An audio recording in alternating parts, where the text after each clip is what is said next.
Calaroga Shark Media.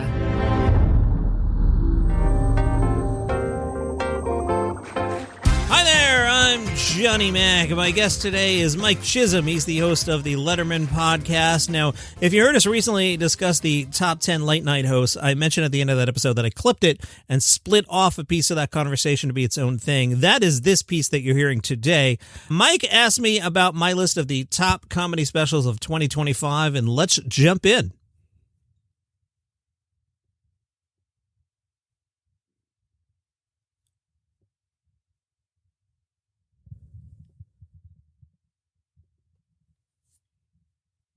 I want to talk to you about your Billboard list. I don't know if we do that here, if we do that somewhere else or not, but I appreciated the fact, I totally disagree with you, but you had a little bit of indignation when Norm Macdonald appeared on the list. And I was like, wait a second, of course he needs to be on the list. Norm is like, to me, but that brings it back to what is the purpose of the list and how do you get on the list? Is it, because if it's tickets sold, like a guy like Adam Sandler probably deserves to be on that list. But like what's the criteria, right? If it's tickets sold, Norm Macdonald probably doesn't deserve to be on that list, right? So like where do you draw the lines? At what categories, do you merge them all together and they become something? All right. Billboard's top 25 comedians of the 21st century so far. So you asked the right question of... So first of all, with any of these lists, and I say this all the time, yes, my list, your list, somebody else's list, they're all valid, right? So if you said to me, come back next week and give me your top 10 late night hosts of all time, I'm probably going to flip your top 2. And, does it really matter that I have Carson 1 and Letterman 2? Like, is that really right worth fighting over? We're spiritually saying the same thing. When I look at the Billboard list, there were some names on there that I was like, yeah, okay, of course, that makes a lot of sense.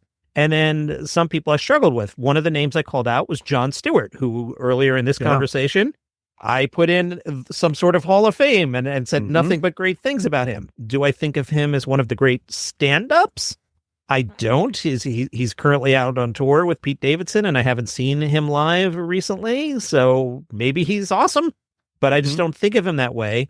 And Norm Macdonald, now please understand, Norm Macdonald has a comedy album with, I don't know what the titles of the tracks are called, but there's a bit about the Fantastic Four and one about Superman and one about the let's break this apart. Okay. You got time?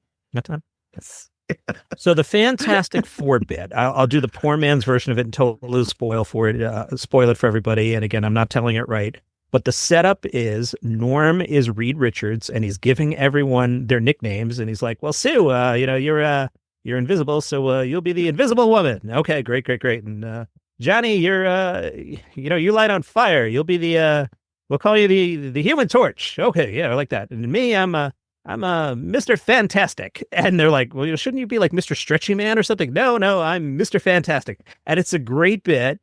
And then the album goes on to the Disease Gambler Sportscaster, right? So I don't know if you know this bit, but they're calling the Jets game and I don't know if it's Dan Patrick. It's like somebody legit is calling the games. Like, the Jets will line up here for, a 3rd and 5. If they don't make this, they'll have to punt. And Norm's character is going, well, actually, if they're going to win by 6.5, they should go for it. Like that kind of humor. Because he's clearly got money on the game and that's hilarious. And then there's a Superman bit where nobody believes that Clark Kent is Superman. They think somebody else is Superman, but because he wants to hook up with Lois Lane, he's trying to convince everyone that he is Superman. And it's a wonderful album, but it's all sketches. It's one of my favorite comedy albums. It's fantastic. Yep. But it's not stand-up. Norm's stand-up, especially the posthumous special, is really good, but I don't think of him as a stand-up. I picture him doing OJ jokes behind the desk. I'm not throwing tomatoes at the idea of Norm Macdonald, but I just wouldn't think of him as a stand-up.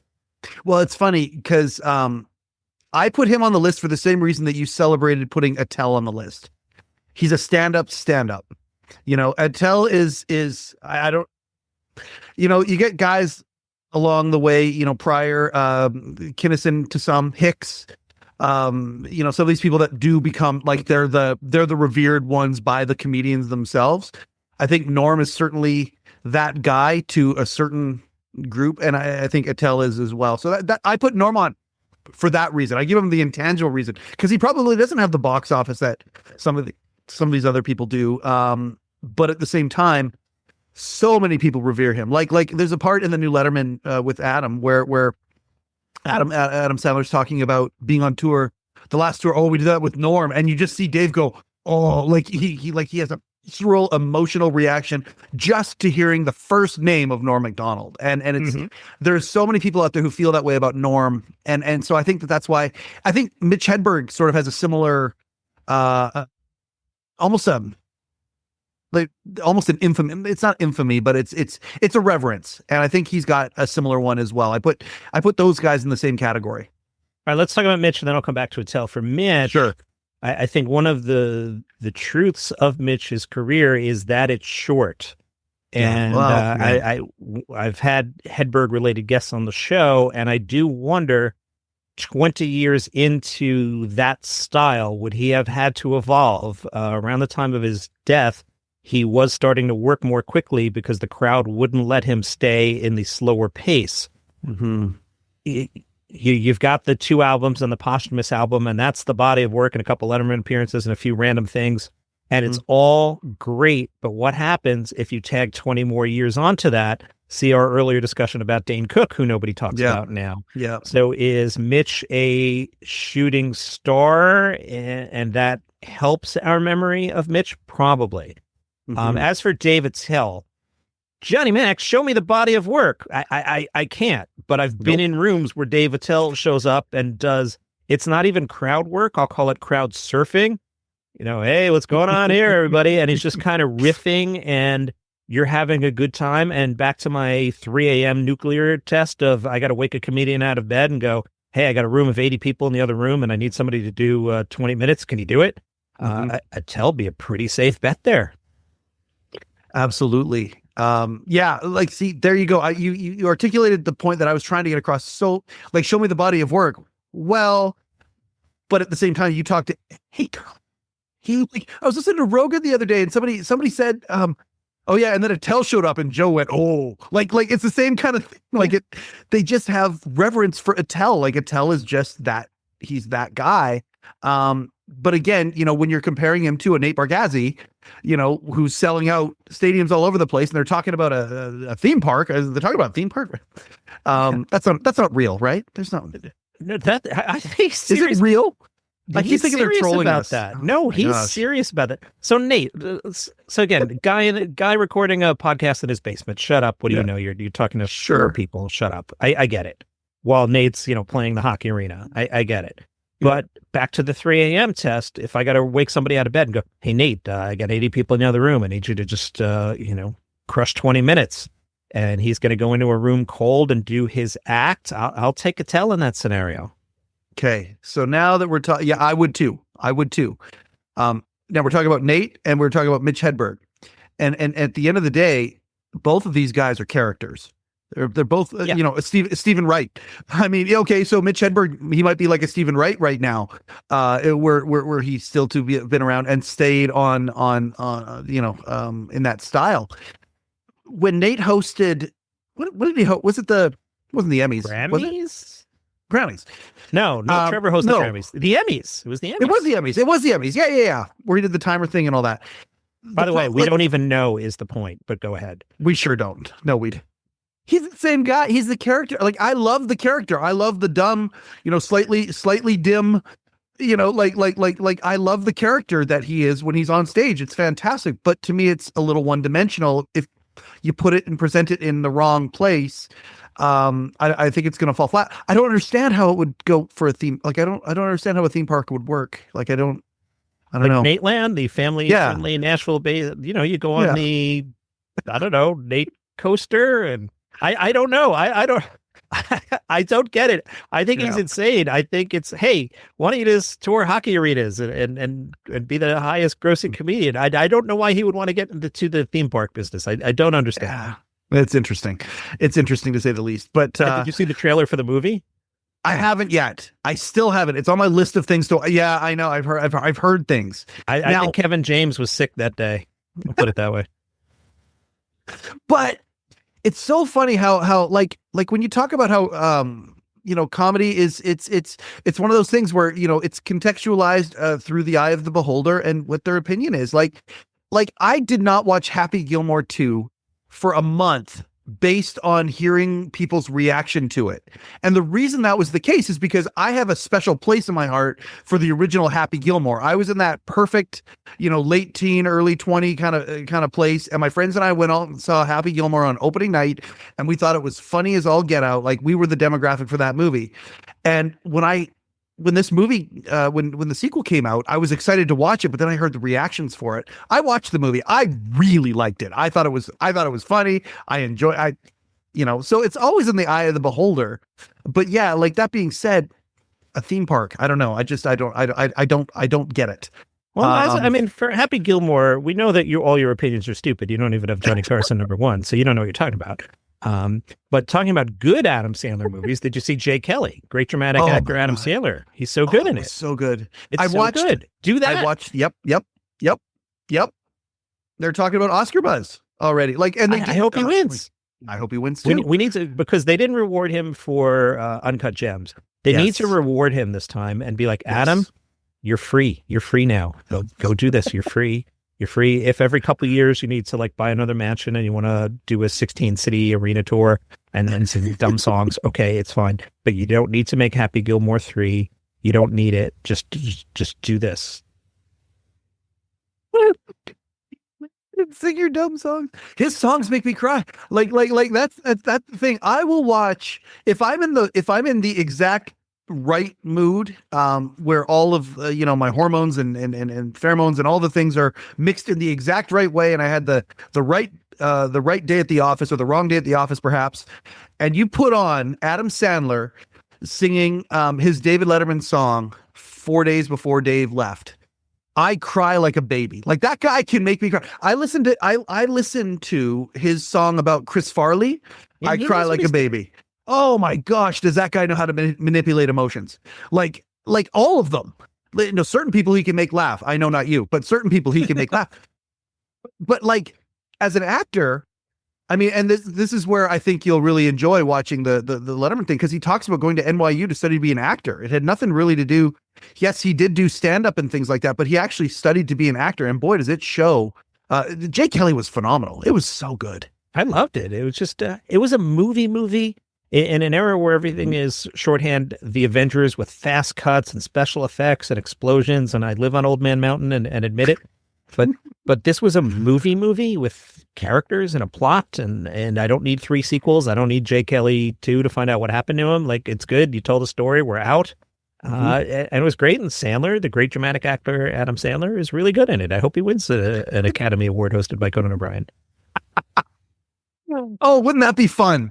Oh God, I didn't even think about that. Like Letterman even talked to Sandler about the Mark Twain Awards and how cool it was. And I liked Sandler on the Twain Awards. I thought it was a clever bit that he did.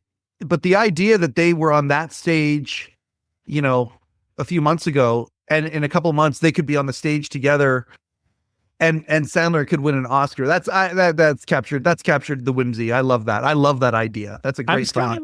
I'm starting to really respect a part of Sandler, because I also like to dress comfortable, like I'm not on. So I like the way he dresses, and I understand it. And he's a family guy, and I'm a family guy, so I understand that. And if Netflix offers you $50 million to do Happy Gilmore 3, I kind of understand holding your nose and doing it. I get it. But hey, dramatic chops. Make some more of that in between the dumb stuff. Yeah, please do. They even showed it. They showed a clip of Uncut Gems in the My Next Guest, and my wife looked at it and she went, "Ooh." Adam Sandler is indeed a great dramatic actor. We'll take the break here. We'll come right back. We'll talk a little more about Dave Chappelle with Mike Chisholm. Mike Chisholm is the host of the Letterman Podcast, and he wanted to talk Dave Chappelle. We need to talk about Chappelle. I've watched this thing 3 times, and it was so masterful. Like I wanted to hear him talk about Riyadh more than once. That's when I watched it the second time, it's okay. Because the closing bit was phenomenal. I don't know how many threads he took and then tied them all together in a beautiful bow at the end, maybe 5 or 6 of them. That closer was amazing. But then I wanted to go back and listen to him talk about Riyadh again. And so here's my question for you. when you hear, because you have a different perspective when it comes to comics, like the blurring of the line of a stand-up act of making up ridiculous things because it's funny and clearly these things are not true versus this is autobiographical. I'm going to go through some of this stuff and then I'm going to make jokes around it. Right. To me, Dave has done maybe the best job of everybody of blurring those lines where you don't know if he's being serious. You don't know if he's being ridiculous. You don't know if it's satire or if it's just complete horseshit. You just don't know. I was very curious as to what your reaction was when he talked about Riyadh. Sure. So let me back it up a level. When I was really involved being around comedy all day, my years at Sirius, especially when I was listening to stand-up 8-10 hours a day, all the time, just listening to everybody's best material in the version they chose to release. Mm-hmm. I really was able to see and hear the matrix for those of us who were ancient and in grade school how to graph sentences. Remember that? Underline the noun and all, circle the verb and all that. Yep.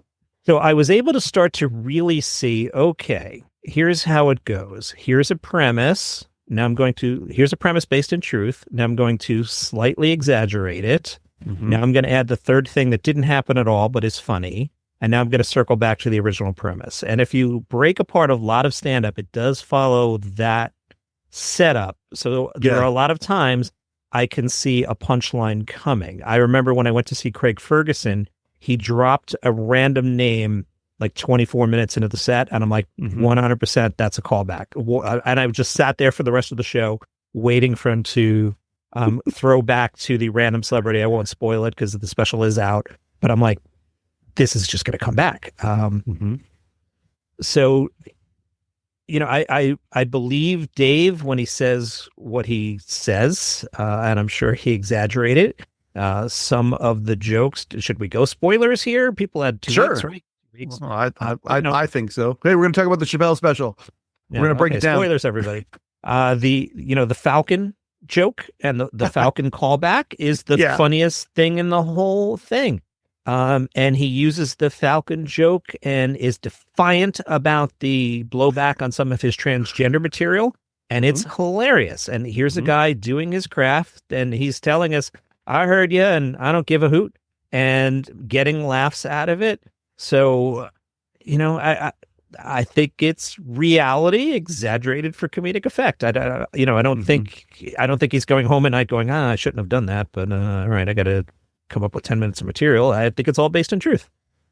Yep. There you go. I love also, we'll go back to your show for a second here. Whenever Riyadh comes up, you've got a bit kind of on that as well. Yes.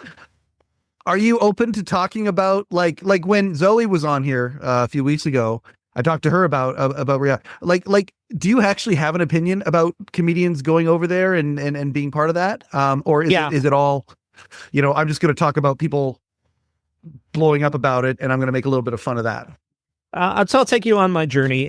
Had you come to me earlier in the year and said, hey, there's a Riyadh Comedy Festival. I hear you do the show. It's called Daily Comedy News. Do you want to come and cover it? 100% I say yes. I went, oh, wow, I get to go to Riyadh and they're paying for it. And I'm staying at this cool hotel and I'm going to get Chappelle backstage and I get time with Bill Burr and I'm getting all this great content. Yep. Sign me up. No problem.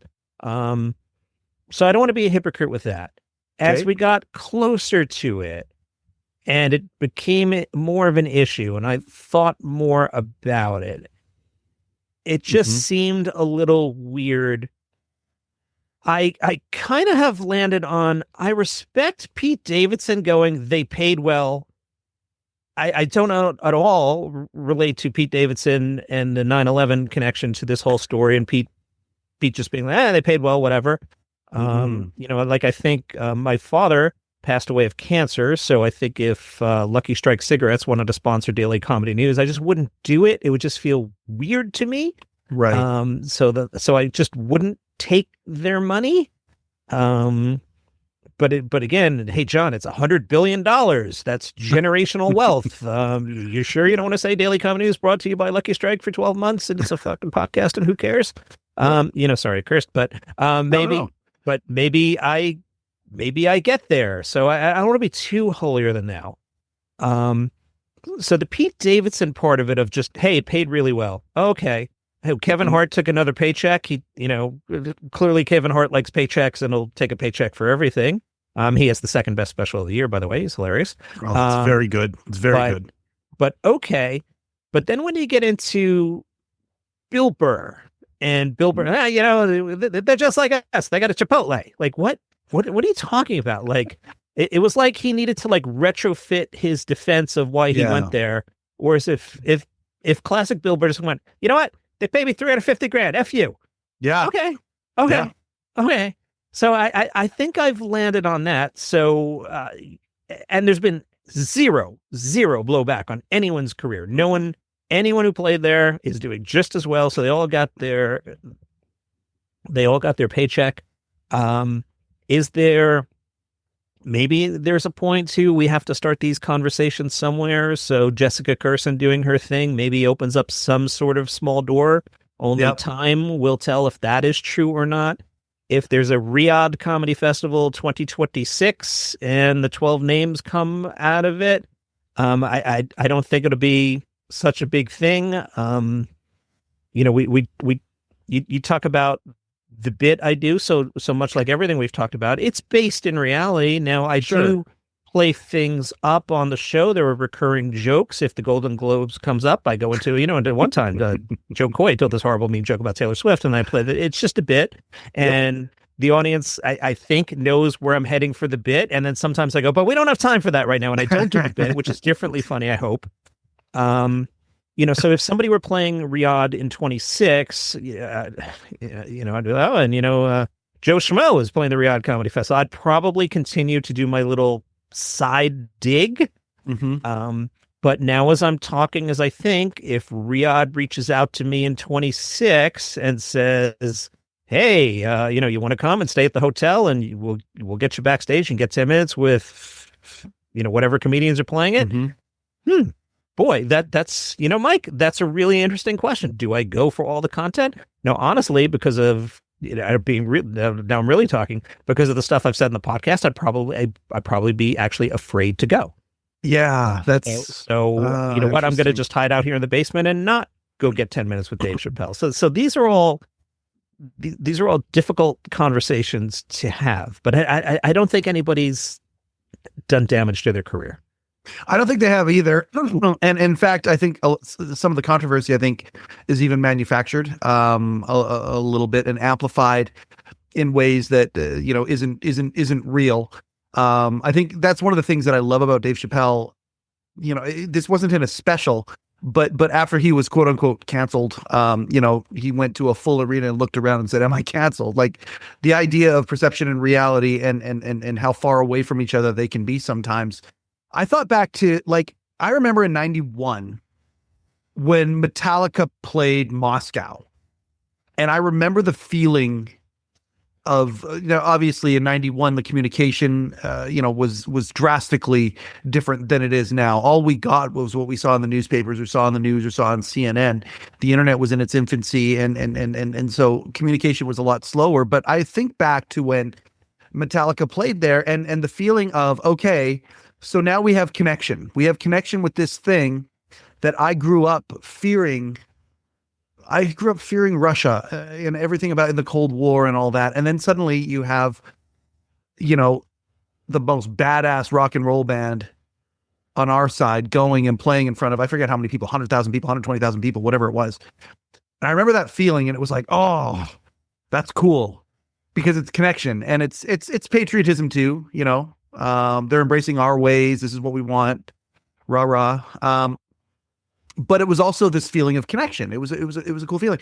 And I look back and look at now this generation who's in the, in the 18 to 25 demo or 18 to 35 demo, and how they react to something that could be viewed as similar. You've got Americana. I mean, America's what I would consider probably premier homegrown art form. And it's going to the other side of the world to talk to places that are slower into discovering some of the truths that we have discovered. To me, that's an insta call unless like when you come back and you start saying, oh, but I'm going to take it and donate it to this and I'm going to do that and now I'm dancing on the hot seat because of this.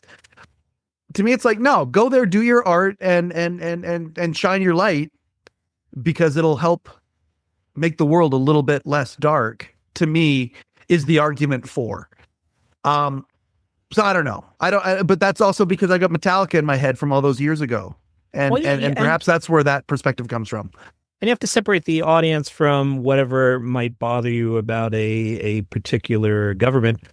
Yeah. I mean, I can tell you in the last 10 years, I travel and I tell people the country I'm from, and I don't get the reaction I used to get.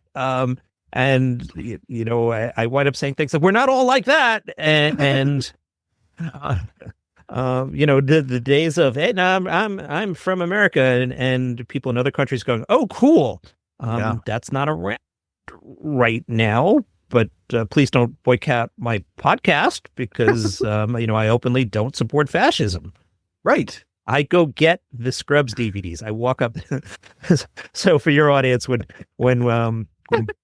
they took Kimmel off the air, I went into a bit about, don't think I'm in the basement just pushing that green button on my Roku and watching Scrubs on Hulu. I go upstairs and I get the DVDs out of the closet. I'm a man of integrity, and I walk 3 flights of stairs and load the DVDs into the PlayStation 5. I don't just push that green button. I do not support fascism, because you got to have the courage of your convictions, Mike. He's Mike Chisholm. He hosts the Letterman Podcast. Check it out wherever you get your shows. If you want to see how boring it is to watch me talk on a microphone, there's a video version of the Letterman Podcast. I'm the guest on a few episodes, including one recently where we talked about the all-time late-night hosts. So you can check out the Letterman Podcast wherever you get your shows. Meet you back here tomorrow.